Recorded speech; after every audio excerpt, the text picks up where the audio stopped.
নমস্কার বন্ধুরা, আজকের সাসপেন্স স্টোরি চ্যানেলে আপনাদের সকলকে স্বাগত। আমাদের গল্পগুলো যদি আপনাদের ভালো লেগে থাকে তাহলে অবশ্যই আমাদের চ্যানেলটিকে সাবস্ক্রাইব করে আমাদের পাশে থাকবেন। আজকের গল্প অন্ধকারে, লেখক শরদিন্দু বন্দ্যোপাধ্যায়। বছর কয়েক আগে শ্রাবণ মাসের মাঝামাঝি একটা রাত্রিতে যে ভীষণ ঝড় বৃষ্টি হইয়া কলিকাতা শহরটা দেখিতে দেখিতে 2 হাত জলের নিচে ডুবিয়া গিয়াছিল, তাহা বোধ করি এখনো অনেকের স্মরণে আছে।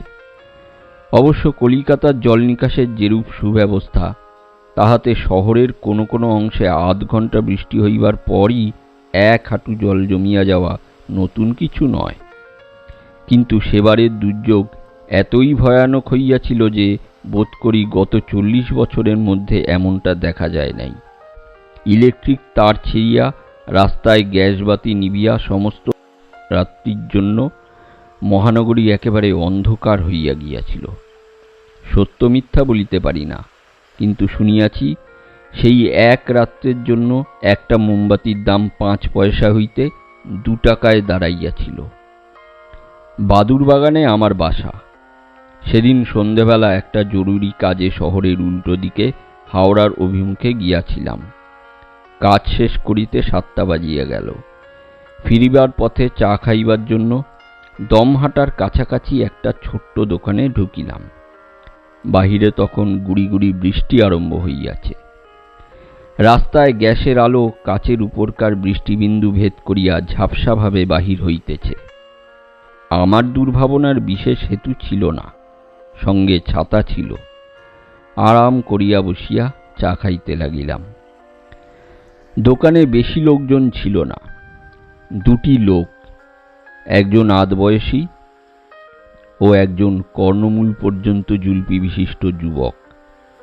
অয়েল ক্লথ মোড়া টেবিলের উপর কনুই রাখিয়া দানিবাবু এবং শিশির কুমার ভাদুরীর পাগলের ভূমিকায় অভিনয় করিবার আপেক্ষিক কৃতিত্ব সম্বন্ধে উত্তপ্তভাবে আলোচনা করিতেছিল।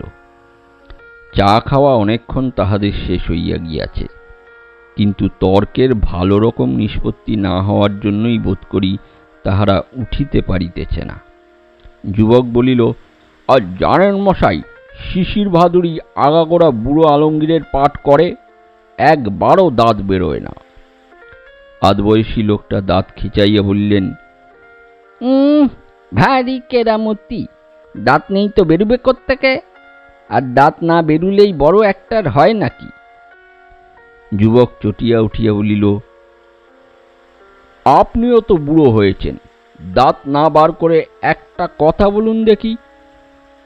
তর্ক শুনিতে শুনিতে ও চা খাইতে খাইতে প্রায় মিনিট 15 কাটিয়া গেল। চা শেষ করিয়া দাম দিয়া দোকান হইতে বাহির হইতেছি। যুবক তখন দানিবাবু সম্বন্ধে অত্যন্ত মানহানিকর কথাবার্তা বলিতেছে। এমন সময় শো শো করিয়া একটা উন্মত্ত হাওয়া কোথা হইতে আসিয়া দরজা জানলাগুলোকে আছড়াইয়া দিয়া ছুটিয়া চলিয়া গেল। আকাশের দিকে চোখ তুলিতেই নীল রঙের ভয়ঙ্কর আলোতে 2 চোখ একেবারে ধাঁধিয়া গেল, এবং সঙ্গে সঙ্গে কর্কর শব্দে বাজ পড়িয়া কান দুটোকে যেন বধির করিয়া দিল। তাহারই মধ্যে অস্পষ্টভাবে দেখিতে পাইলাম আকাশের গায়ে যেন কালি ঢালিয়া দিয়াছে। দিগন্ত ব্যাপিয়া নিকষ কালো মেঘের উপর আরও কালো মেঘ জমিয়া যেন নিরেট নিভাজ হইয়া গিয়াছে। অন্য জিনিসের এক তিল সেখানে জায়গা নাই। এইবার ভীষণ বেগে বৃষ্টি আরম্ভ হইল। বড় বড় ফোঁটা তির্যকভাবে নিরবচ্ছিন্ন মুষলধারে পড়িতে শুরু করিল। রাস্তার আলোগুলো জলের পুরু পর্দার অন্তরালে পড়িয়া নিস্তেজ হইয়া গেল। শুধু তাহাদের চারিদিক হইতে একটা মণ্ডলাকার প্রভা বাহির হইতে লাগিল। দোকানে ফিরিয়া আসিয়া বসিলাম। চাকরটাকে ডাকিয়া বললাম, আরেক পেয়ালা চা দাও তো হে। মেঘের আকস্মিক ধমকে তার্কিক দুজনের বিসম্বাদ সহসা থামিয়া গিয়াছিল। তাহারা আবার আরম্ভ করিল, দানি ঘোষ যদি ইচ্ছে করে অমন 5টা শিশির ভাদুরীকে চিবিয়ে খেয়ে ফেলতে পারে। জুলপি বিশিষ্ট ছোকরা কড়া রকম একটা যুক্তি প্রয়োগ করিতে যাইতেছিল। আমি বাধা দিয়া বলিলাম, আহ, থাক না মশাই, পৃথিবীতে দানি ঘোষ আর শিশির ভাদুড়ি ছাড়া কি আর কোনো লোক নেই? অন্য কিছু আলোচনা করুন না। জুলপি সিংহ বিক্রমে আমার দিকে ফিরিয়া বলল, চা খাচ্ছেন, চা খান, মেলা ফ্যাচ ফ্যাচ করবেন না। আমি চা খাইতে লাগিলাম। ক্রমে 8টা বাজিল।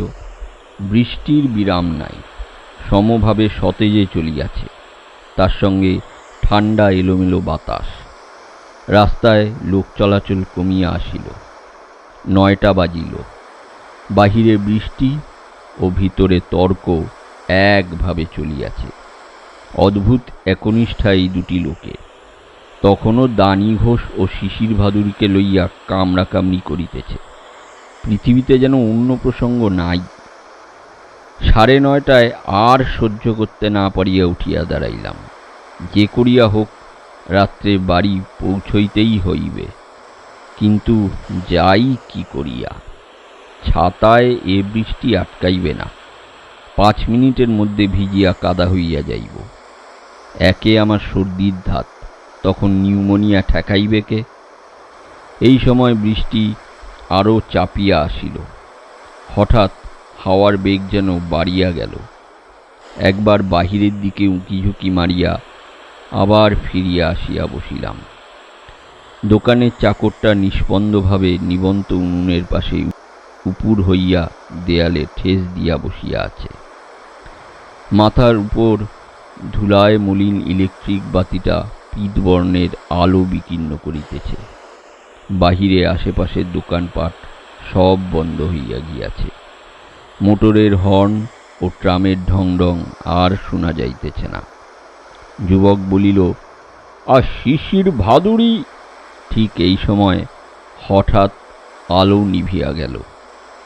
কিছুক্ষণ সব নিস্তব্ধ। দোকানের চাকর ভাঙা গলায় বলিল, তার চিড়ে গেছে, আজ রাতে আর মেরামত হবে না। দেশলাই দেবেন বাবু, লম্ফটা জ্বালি। অন্ধকারে হাতড়াইয়া দেশলাই দিলাম। লম্ফ জ্বলিল। মিটমিটে আলো ও দুর্গন্ধ ধোঁয়ায় ঘর ভরিয়া উঠিল। প্রৌঢ় ভদ্রলোক এতক্ষণে প্রথমে অন্য কথা কহিলেন।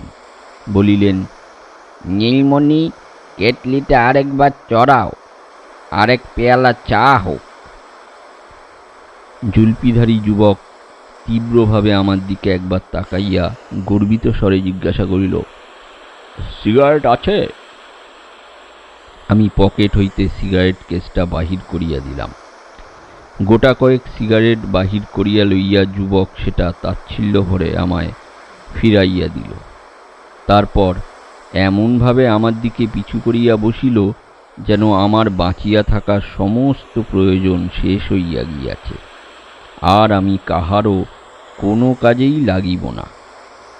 প্রৌঢ় ব্যক্তি বাহিরের দিকে একটা উদাসীন দৃষ্টি নিক্ষেপ করিয়া কহিলেন, এ বৃষ্টিতে বেরোনো যাবে না, গ্যাসগুলোও নিভে গেছে দেখছি, যা বাবা। বলিয়া নিশ্চিন্তভাবে আবার সেই একমাত্র এবং অদ্বিতীয় প্রসঙ্গ আরম্ভ করিলেন। আমিও বাহিরের দিকে উকি মারিয়া দেখিলাম, সত্যই তো, রাস্তার গ্যাসবাতি একটাও জ্বলিতেছে না। চারিদিকে ঘুটঘুটে অন্ধকার, কোথাও জনমানব নেই, কেবল অবিশ্রান্ত বাড়ি পতনের ঝুপঝুপ ঝমঝম শব্দ। আরেক পেয়ালা চা খাইলাম। প্রৌঢ় লোকটি বলিলেন, আজ রাতে বাড়ি যাওয়া হলো না দেখছি। নীলমণি, বৃষ্টি থামলে আমাকে তুলে দিও, বলিয়া বেঞ্চের উপর লম্বা হইয়া শুইয়া পড়িলেন। যুবক কোনো দিকে দৃষ্টিপাত না করিয়া আমার সিগারেট টানিতে লাগিল। কিন্তু আমার তো বেঞ্চির উপর রাত কাটাইলে চলিবে না, বাড়ি যাওয়াই চাই। বাড়িতে স্ত্রী, 2টি ছোট ছেলে মেয়ে লইয়া একলা আছেন। ঝিও হয়তো বাড়ি চলিয়া গিয়াছে। অথচ বৃষ্টি না ধরিলে যাই বা কেমন করিয়া। ঘড়ির দিকে চাহিয়া দেখি 11টা। প্রৌঢ় ব্যক্তির নাকের ভিতর হইতে মাঝে মাঝে একটা অনৈসর্গিক শব্দ বাহির হইতেছে। যুবক স্থিরভাবে প্রতীক্ষা করিয়া আছে। তাহার ঘুম ভাঙিলেই আবার যুদ্ধ আরম্ভ করিবে। রাত্রি যত গভীর হইতেছে আমার মনের উদ্বেগ ও অস্থিরতা ততই বাড়িতেছে। এদিকে ঝড় বৃষ্টির উদ্দাম নৃত্যে কিছুমাত্র শ্রান্তির লক্ষণ নাই। ঘড়ির কাঁটা সরিয়া সরিয়া 11:15 পৌঁছিল। নীলমণির লম্ফের জ্যোতি নিষ্প্রভ হইয়া আসিল। সে উঠিয়া বাতিটা একবার নাড়িয়া বলিল, তেল ফুরিয়ে গেছে, আর 5 মিনিট। প্রৌঢ় ব্যক্তির নাসিকা নিঃসৃত একটি ধ্বনি অধঃপথে রুখিয়া গেল। তিনি উঠিয়া বসিয়া বলিলেন, থেমেছে? নীলমণি বলিল, না বাবু, আলো নিভে যাচ্ছে। বলিয়া নিরুদ্বেগে প্রৌঢ় আবার শুইবার উপক্রম করিলেন। শিকার ফসকায় দেখিয়া যুবক বলিল, আমি তখনই বলেছিলাম শিশি। আমার মাথায় খুন চাপিয়া গেল। চিৎকার করিয়া বলিলাম, খবরদার, খবরদার বলছি, ফের যদি ওদের নাম করেছ ছোকরা, তোমার জুলপি ছিঁড়ে নেব। আমার এই আকস্মিক উগ্রতায় যুবক ও প্রৌঢ় দুজনেই স্তম্ভিতবৎ আমার মুখের দিকে নিষ্পলক নেত্রে তাকাইয়া রহিল। নীলমণি ভগ্নস্বরে কহিল, বৃষ্টি ধরে আসছে বাবু, এই বেলা বেরিয়ে পড়ুন, আমি দোকান বন্ধ করি। সাগ্রহে বাহিরের দিকে গলা বাড়াইয়া দেখি, সত্যি বৃষ্টির বেগ প্রায় অর্ধেক কমিয়া গিয়াছে। ঝড়ও যেন থামিয়াছে। একাদিক্রমে 5 ঘণ্টা দাপাদাপি করিয়া বুঝি তাহারা অবসন্ন হইয়া আসিতেছে। ছাতাটা তুলিয়া লইয়া উঠিয়া পড়িলাম। আর দেরি নয়, যাইতে হয়তো এই সময়। পশ্চাৎ হইতে যুবকের কণ্ঠস্বর আসিল, মশাই, দেশলাইয়ের গোটা কয়েক কাঠি দেবেন কি? রাগে সর্বাঙ্গ জ্বলিয়া গেল। এই সময় পিছু ডাক। পকেট হইতে দেশলাইয়ের বাক্সটা বাহির করিয়া টেবিলের ওপর ছুঁড়িয়া ফেলিয়া দিয়া বাহির হইয়া পড়িলাম। লম্ফ দপদপ করিয়া দুবার খাবি খাইয়া নিভিয়া গেল। কি অন্ধকার! একটা প্রকাণ্ড শহর বর্ষার রাত্রিকালে সহসা আলোক্ষীণ হইয়া গেলে যে কিরূপ ভয়ঙ্কর অন্ধকার হয়, তাহা কল্পনা করা দুঃসাধ্য। খুব শক্ত করিয়া চোখ বাঁধিয়া দিলে কিংবা অন্ধ করিয়া দিলেও বোধ করি এর চেয়ে বেশি অন্ধকার হয় না। নিষ্পলক চক্ষু দুটা কোথাও আশ্রয় না পাইয়া বিস্ফারিত হইয়া থাকে এবং অন্য ইন্দ্রিয়গুলা অতিশয় তীক্ষ্ণ ও সতর্ক হইয়া ওঠে। প্রথম ঝোঁকে খুব খানিকটা চলিয়া আসিয়া থমকিয়া পড়িলাম। কোথায় যাইতেছি? কোন দিকে যাইতেছি? বাড়ি গিয়া পৌঁছিবার একান্ত আগ্রহে অগ্রপশ্চাৎ না ভাবিয়া বাহির হইয়া পড়িয়াছি বটে, কিন্তু এই বিদঘুটে অন্ধকারে পথ চিনিয়া যাইব কি প্রকারে? দোকান হইতে বাহির হইয়া ঠিক যে কোন মুখে আসিয়াছি তাহাও স্মরণ করিতে পারিতেছি না।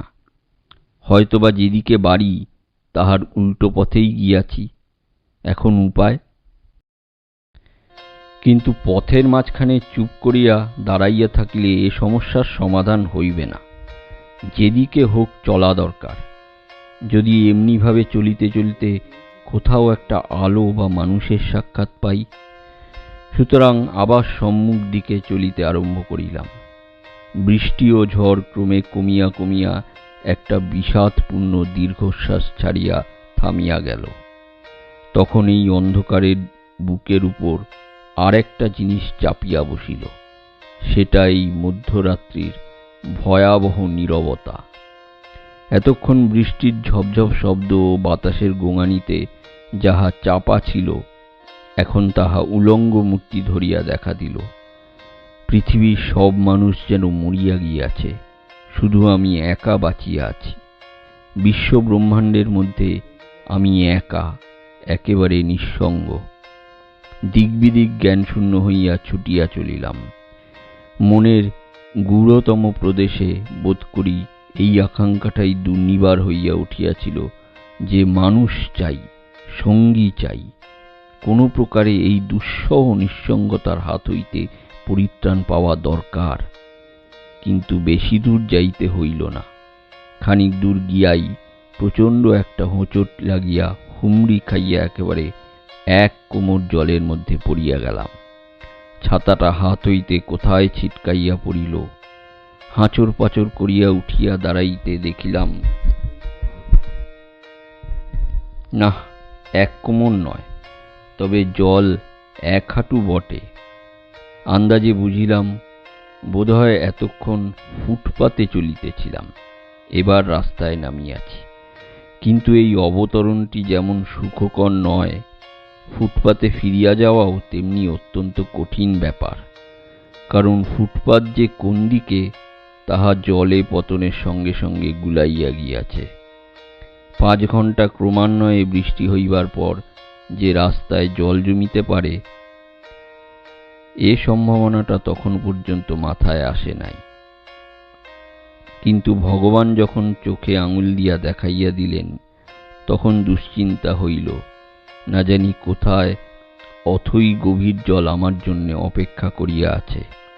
হয়তো এক পা অগ্রসর হইলেই হুস করিয়া ডুবিয়া যাইব। এক হাঁটু জলের মধ্যে এক পা করিয়া সাবধানে অগ্রগামী হইতে লাগিলাম। বুক ফাটিয়া কান্না আসিতে লাগিল। হায় ভগবান, এ আমার কি দুর্দশা করিলে! কেন মরিতে আজ ঘরের বাহির হইয়াছিলাম? যদি বাহির হইয়াই ছিলাম, তবে চায়ের দোকানে রাত্রিটা কাটাইয়া দিলাম না কেন? কিন্তু পশ্চাতাপে কোনো ফল হইবে না। আমি মাথা ঠান্ডা করিয়া একটু ভাবিতে চেষ্টা করিলাম, এরূপ ক্ষেত্রে কি করা উচিত। প্রথমত কোনো রকমে ফুটপাতে ওঠা চাই। মাঝ রাস্তায় জলের মধ্যে দিয়া 10 ক্রোশ পথ হাঁটিয়া গেলেও কোনো একটা লক্ষ্যে পৌঁছানো যাইবে না।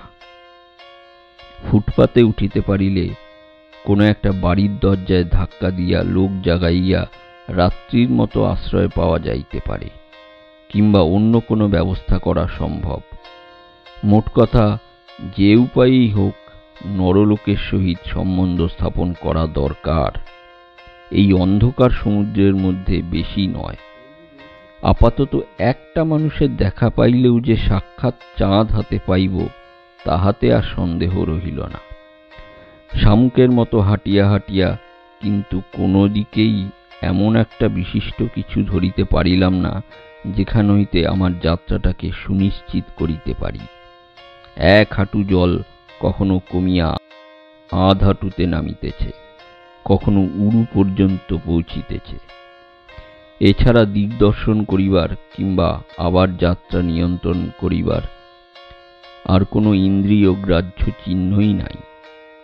সৃষ্টির প্রথম জীব বোধ করি এমনি অন্ধভাবে প্রলয়োপধীর অতল তলের মহাস্তব্ধতার মধ্যে অদৃষ্ট পরিচালিত হইয়া হাঁটিয়া বেড়াইত, এবং আবার মহাপ্রলয়ের দিন যখন সূর্যচন্দ্রের আলো নিভিয়া যাইবে, তখন সৃষ্টির শেষ জীব এমনি নিরুপায় দিশাহারা হইয়া ঘুরিয়া বেড়াইবে। এইভাবে কতক্ষণ চলিয়াছিলাম বলিতে পারি না। সময়ের ধারণাও এই ঘোর নীরবতার মধ্যে ডুবিয়া গিয়াছিল। হঠাৎ পায়ের আঙুলে একটা শক্ত বস্তু ঠেকিল। অনুভবে সিঁড়ির ধাপের মতো বোধ হইল। তাহার উপর উঠিয়া 2-4 পা এদিক ওদিক ঘুরিবার পর বুঝিলাম এতক্ষণে আমার সেই ঈপ্সিত ফুটপাতে পৌঁছিয়াছি। যাক, তবু তো কিছু পাইয়াছি। 2 হাত বাড়াইয়া হাতড়াইতে হাতড়াইতে কিছুক্ষণ চলিলাম। একটা ভিজা দেয়াল হাতে ঠেকিল। তখন সেই দেয়াল ধরিয়া চলিতে আরম্ভ করিলাম। কিছুকাল এইভাবে যাইবার পর কাঠের দরজায় হাত পড়িল। সশব্দে একটা নিঃশ্বাস ফেলিলাম। এতক্ষণে বুঝি দুঃখ সাগরে কুল মিলিল। দরজায় সজোরে ধাক্কা দিলাম। তারপরে চিৎকার করিয়া ডাকিতে লাগিলাম, কে আছো? দৌড় খোলো মশাই, দয়া করে একটিবার দৌড় খুলুন। ওহে, কেউ শুনতে পাচ্ছ? একটিবার দরজাটি খুলবে? কিন্তু কোথায় কে? দরজা যেমন বন্ধ ছিল তেমনি বন্ধই রহিল। বাড়ির ভিতর হইতে কোনো জবাব আসিল না। শুধু আমার আগ্রহ ব্যাকুল কণ্ঠস্বর কোথাও আশ্রয় না পাইয়া একটা নিঃসঙ্গ প্রেতজনীর মতো এই বিরাট নিস্তব্ধতার মধ্যে গুমড়িয়া কাঁদিয়া বেড়াইতে লাগিল। পূর্ববৎ দেয়াল ধরিয়া আবার আরেকটা দরজার সম্মুখে উপস্থিত হইয়া ঠেলাঠেলি হাঁকাহাঁকি করিলাম, কিন্তু কোনোই ফল হইল না। দরজা খুলিল না। এমনকি দরজার অন্তরালে কোথাও যে লোক আছে তার চিহ্ন পর্যন্ত পাওয়া গেল না। আরও 2-3টে দরজা এমনিভাবে চেষ্টা করিয়া দেখিলাম, কিন্তু যথা পূর্বং তথা পরং, ফলের কোনো তারতম্য হইল না। শরীর অবসন্ন হইয়া আসিল, মনও উদ্ভ্রান্ত উদাসীন হইয়া গেল। যদি কলিকাতার সবাই মরিয়া গিয়া থাকে, তবে আমার বাঁচিয়া থাকিয়াই বা লাভ কি? এখন কোথাও একটু শুইবার জায়গা পাইলে আর কিছুই আমার দরকার নাই। জলের মধ্যে হাঁটিয়া হাঁটিয়া পা দুটো যেন ভাঙিয়া পড়িতেছে। যদি মরিতেই হয়, তবে কোনো একটা শুষ্ক স্থানে পা ছড়াইয়া শুইয়া মরিতে পারিলেই ভালো হইত। কিন্তু পা ছড়াইয়া শুইবার মতো স্থান এই প্রলয় প্লাবিত কলিকাতা শহরটার মধ্যে কোথায় পাওয়া যায়? ফুটপাতের উপরেও তো প্রায় 1 ফুট জল। যা হোক, এরকমভাবে হাল ছাড়িয়া দিলে চলিবে না। মন যতই অবসাদে ডুবিয়া যাইতে চাহিল, ততই তাহাকে জোর করিয়া চাঙ্গা করিয়া তুলিতে লাগিলাম। একটা কিছু সুরাহা হইবেই। এমন কখনো হইতে পারে যে কোনো বাড়ির লোক সাড়া দিবে না? হয়তো এখনই একটা বিলম্বিত ভাড়াটে গাড়ি কিংবা একজন আলোকধারী পথিক আসিয়া পড়িবে। হঠাৎ আমার মনে একটা দারুণ সন্দেহ উপস্থিত হইল। কোনো অভাবনীয় উপায়ে অন্ধ হইয়া যাই নাই তো? নহিলে এ কি সম্ভব যে এতক্ষণ ধরিয়া এ 2 চক্ষে একটা কোনো কিছু দেখিতে পাইতেছি না? এত অন্ধকার কি হইতে পারে? হয়তো সেই যখন জলে পড়িয়া গিয়াছিলাম, 2 চক্ষু সজোরে কচলাইতে আরম্ভ করিলাম, কিন্তু চক্ষুর দুর্ভেদ্য তিমির দূর হইল না। হঠাৎ মনে হইল, দেশলাই জ্বালিয়া দেখি না কেন? 2 পকেট খুঁজিলাম, দেশলাই নাই। দেশলাই যে জুলপিকে দিয়া আসিয়াছি তাহা তখন কিছুতেই মনে করিতে পারিলাম না। যেন পাগলের মতো হইয়া গেলাম। অন্ধ হইয়া গিয়াছি কিনা এ সন্দেহটা তখনই যেমন করিয়া হোক ভঞ্জন করিতেই হইবে। মুহূর্ত বিলম্ব সহে না। আর একটা দরজার সম্মুখে গিয়া 2 হাতে তক্তার উপর চাপড়াইতে লাগিলাম। ও মশাই, কে আছেন? একটিবার দৌড় খুলুন না, ও মশাই। পিছন হইতে শান্ত স্বরে কে বলিল, মিছে চেঁচামেচি করছেন কেন? এখানে কি লোক আছে যে উত্তর দেবে? এগুলো সব দোকান। আমি যেন আঁতকাইয়া উঠিলাম। হ্যাঁ, কে কে কে? কোনো ভয় নাই, আসুন আমার সঙ্গে, আমার হাত ধরুন। আমি হাত বাড়াইয়া দিলাম। একখানা হাত বরফের চেয়েও ঠান্ডা আমার আঙুলগুলো চাপিয়া ধরিল। আমার পা হইতে চুলের ডগা পর্যন্ত যেন একবার অসহ্য শীতে কাঁপিয়া উঠিল। দাঁতে দাঁতে ঠুকিয়া ঠক ঠক শব্দ হইতে লাগিল। আমি বুদ্ধিভ্রষ্টের মতো জিজ্ঞাসা করিলাম, আমি কি অন্ধ হয়ে গেছি? ছোট্ট একটি হাসির শব্দ হইল। না না না, ভারী অন্ধকার, তাই চোখে কিছু দেখতে পাচ্ছেন না। ভয় পাবেন না, আমি আপনাকে বাড়ি পৌঁছে দিচ্ছি। আমি বলিলাম, আমার বাড়ি বাদুর বাগানে। আচ্ছা। কিছুক্ষণ দুজনেই নীরব। অদৃশ্য আগন্তুক স্বচ্ছন্দে অবলীলাক্রমে আমাকে সব রকম বাধাবিঘ্ন বাঁচাইয়া লইয়া চলিল। আমার বুদ্ধি শক্তি ক্রমশ ফিরিয়া আসিতে লাগিল। আমি বলিলাম, আচ্ছা, এই অন্ধকারে আপনি তো বেশ দেখতে পাচ্ছেন। কোনো উত্তর পাইলাম না। কিছুক্ষণ পরে আবার জিজ্ঞাসা করিলাম, আমি দমহাটার একটা দোকানে চা খেতে ঢুকেছিলাম। সেখান থেকে বেরিয়ে কোথায় এসে পড়েছিলাম বলতে পারেন? উত্তর হইল, আপনি নিমতলা ঘাটের কাছে দাঁড়িয়েছিলেন। নিমতলা ঘাট! সর্বাঙ্গের রক্ত যেন জল হইয়া গেল। আরো কিছুক্ষণ দুইজনে নিস্তব্ধ। হঠাৎ জিজ্ঞাসা করিলাম, আপনি কে?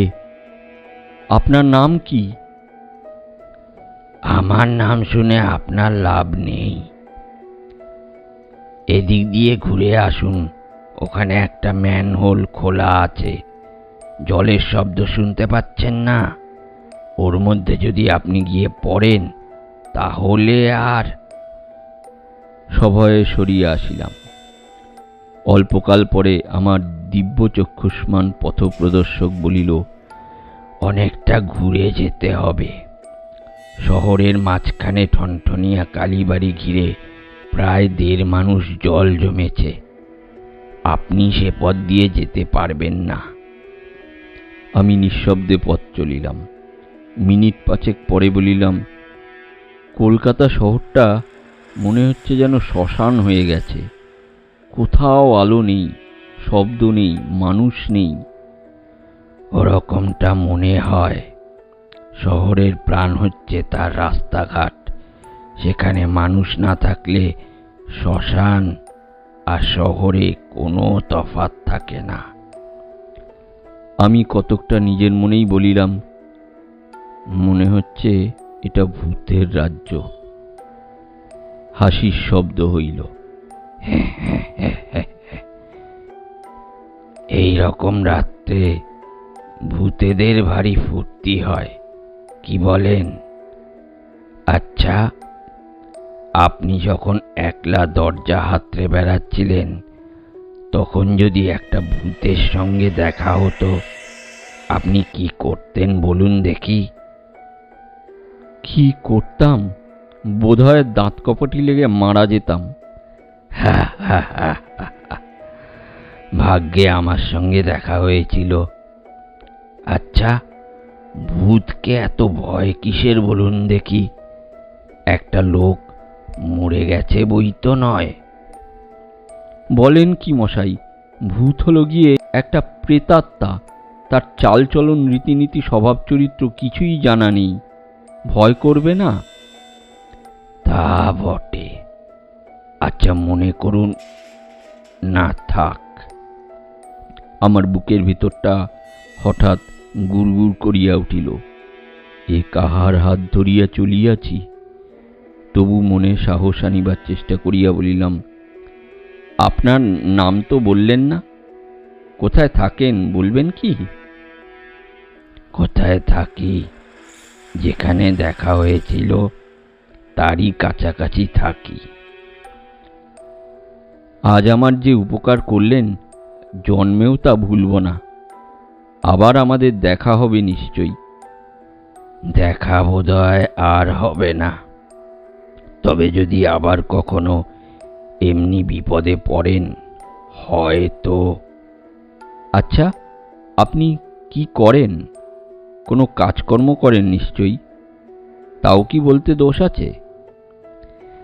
আমি কিছু করি না, এমনি ঘুরে বেড়াই, বেকার। খানিকক্ষণ আবার চুপচাপ।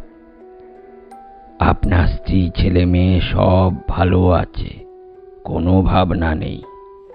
আমি চমকিয়া উঠিলাম। আপনি আমার মনের কথা জানলেন কি করে? আবার হাসির শব্দ হইল। এরকম অবস্থায় পড়লে মানুষের মনে স্বভাবত কি চিন্তা আসে তা আন্দাজ করা কি খুব শক্ত? না, তা বটে। কিন্তু কিন্তু আমার স্ত্রী, ছেলে মেয়ে আছে, আপনি জানলেন কি করে? ওটাও আন্দাজ। দীর্ঘ নীরবতা। হে কে? কোন জগতের অধিবাসী? আমি মরিয়া হইয়া আরম্ভ করিলাম, দেখুন। ও কথা জিজ্ঞাসা করবেন না। আমার সর্বাঙ্গ থরথর করিয়া কাঁপিতে লাগিল। হাত ছাড়াইবার চেষ্টা করিয়া বললাম, আমায় ছেড়ে দিন, আমি। গলা দিয়ে আর আওয়াজ বাহির হইল না। ভয় পাবেন না, এতক্ষণ যখন এসেছেন তখন আরও খানিকটা আসুন, আপনার বাড়ি প্রায় এসে পড়েছে। পায়ে পায়ে জড়াইয়া যাইতে লাগিল। গলা এমনভাবে বুঝিয়া গেল যেন শত চেষ্টা করিয়াও একটা কথা পর্যন্ত বলিতে পারিব না। বরফের মতো হাতখানা আমাকে টানিয়া লইয়া চলিল। সহসা শেষ রাত্রের ঠান্ডা বাতাস গায়ে লাগিল। সে দাঁড়াইল, আমার হাত ছাড়িয়া দিল। এইবার আপনি একলাই যেতে পারবেন। এখান থেকে গুনে 100 পা এগিয়ে যান, গিয়ে ডান দিকে ফিরলেই সামনেই পাবেন সেই আপনার বাড়ি। ভোর হয়ে আসছে, এবার আমাকে যেতে হবে। আমি অর্ধমূর্ছিতের মতো নির্বাক হইয়া দাঁড়াইয়া রহিলাম। পুনরায় হাসির শব্দ হইল, কিন্তু এবার যেন শব্দটা বড় ব্যথাপূর্ণ। সে বলিল, আপনি বড় ভয় পেয়েছেন। আচ্ছা, চললাম তবে। এই নিন আপনার ছাতা, জলের মধ্যে ফেলে দিয়েছিলেন। ভোর হতে আর দেরি নেই। আচ্ছা, বিদায়। শেষ কথাটা যেন গভীর দীর্ঘশ্বাসের মতো মিলাইয়া গেল। আমি আমার সমস্ত শক্তি একত্র করিয়া জিজ্ঞাসা করিলাম, আছেন কি? উত্তর আসিল না। মুখ তুলিয়া দেখিলাম অতি দূরে পূর্ব আকাশের পুঞ্জিত মেঘ ভেদ করিয়া অল্প একটুখানি ফ্যাকাশে আলো দেখা দিয়েছে। এতক্ষণ আপনারা শুনছিলেন শরদিন্দু বন্দ্যোপাধ্যায়ের লেখা অন্ধকারে। ভিডিওটা যদি ভালো লেগে থাকে তাহলে অবশ্যই লাইক ও শেয়ার করে দেবেন। আর হ্যাঁ, কমেন্ট করতে ভুলবেন না বন্ধুরা। ধন্যবাদ।